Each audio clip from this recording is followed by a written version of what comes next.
Ils sont aujourd'hui massivement utilisés. On va parler des réseaux sociaux avec mon invitée Christine Canard. Bonjour. Bonjour. Réseaux sociaux et manipulation, alors des opinions et des plus jeunes aussi. Docteur en psychologie de l'enfant et de l'adolescent, vous animez ce soir à ce sujet une conférence à Grenoble. On va peut-être d'abord rappeler ce qu'est la manipulation, quel en est le schéma. Oui, alors la manipulation, c'est vraiment un concept beaucoup étudié en psychologie sociale. C'est comme un rapport d'ascendance entre une personne et une autre personne ou un groupe. D'accord ? C'est vraiment défini comme un rapport d'asymétrie entre une figure d'influence qui poursuit certains objectifs, comme par exemple se faire beaucoup d'argent, et rapport d'influence, donc d'une figure d'influence avec un rapport asymétrique, j'arriverai, entre une figure d'influence qui poursuit les objectifs et une cible qui va réaliser ces objectifs. Voilà. Alors pourquoi c'est plus risqué chez les adolescents ? Alors chez les adolescents en particulier, parce qu'effectivement on peut être tous plus ou moins manipulés, hein, c'est vrai que c'est... une première raison, le fait qu'ils cherchent à appartenir à un groupe à tout prix. Et tous ces réseaux sociaux sont faits pour ça, hein, de rester connectés à notre tribu. Donc appartenir à un groupe, c'est appartenir à cette communauté, c'est y être reconnu, c'est important dans la faire des relations d'un adolescent. C'est vraiment important dans la construction d'un adolescent.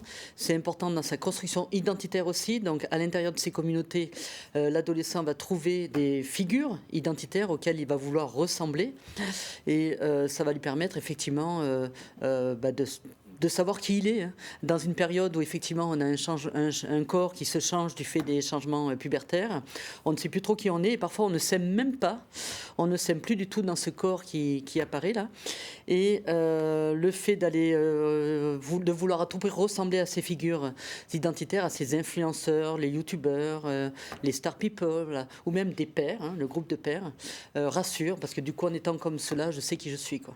Alors d'un côté, tout se joue sur Internet, de l'autre, tout est fait aussi pour que les jeunes y restent. C'est ça le danger. Tout est fait. Une deuxième raison vraiment qui est compliquée pour les protéger, c'est que tout est fait pour qu'on y reste. Tout est fait pour qu'ils y restent, parce qu'il y a tout un système de récompense, de satisfaction instantanée en plus, vraiment, diffusé à grande échelle parfois, qui fait que plus on est satisfait, plus on va produire dans notre cerveau cette molécule du plaisir qu'on appelle la dopamine, dont on entend parler souvent en ce moment.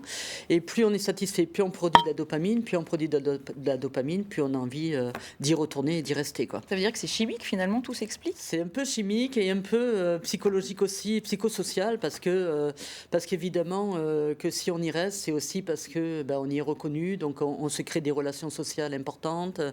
Ça répond aux besoins de savoir qui on est et de savoir si on est aimé aussi, quoi.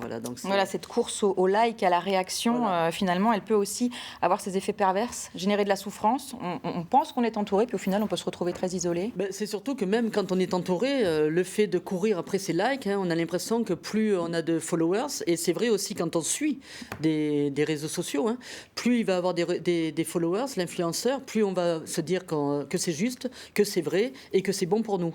Et donc quand on s'aperçoit qu'on ne peut pas ressembler ou faire exactement ce qu'on nous dit, ça peut vraiment créer beaucoup d'anxiété et beaucoup de souffrance psychologique. Alors en quelques mots, parce que le temps file, comment les protéger finalement, quels conseils ? Déjà de prendre conscience de ce rapport d'ascendance, parce qu'il y a des influenceurs qui peuvent très bien être dans une relation de réciprocité, et ça n'a rien à voir. Et le rapport d'ascendance, apprendre à réguler ses écrans pour comprendre le bon, le mauvais usage, et surtout ne pas oublier toutes les activités hors écran, quoi. Voilà, faire autre chose, de la prudence, du recul, de l'analyse aussi. On va inviter nos téléspectateurs à cette conférence que vous animez ce soir à Grenoble. Elle est ouverte à tous et c'est à la Maison des Associations à 19h30. Merci beaucoup Christine Canard pour votre éclairage. On en sait un peu plus maintenant sur tous les rouages des réseaux sociaux. Merci beaucoup. Merci beaucoup à vous.